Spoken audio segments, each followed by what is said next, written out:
Hi guys, here is how you can humanize your AI text using better prompts with ChatGPT.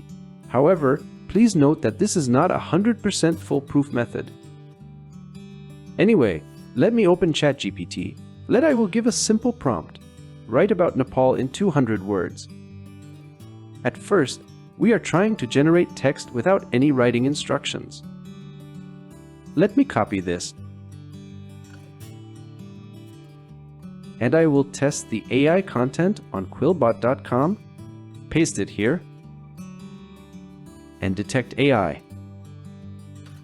And this is saying it is about 89% AI.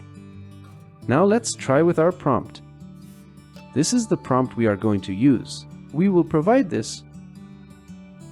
I will just say, write about Nepal in about 200 words. Follow these guidelines on how to write. Let me copy this. I will open a new chat and paste it here.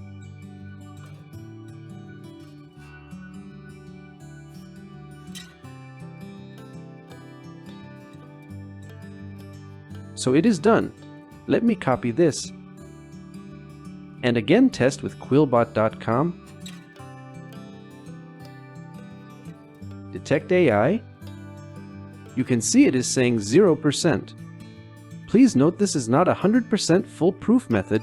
Some AI detectors could still detect it as an AI content. For 100% result, you will have to use the paid services. But the prompt can definitely improve the content. Moreover, you can also refine the prompt for better results. Thank you very much.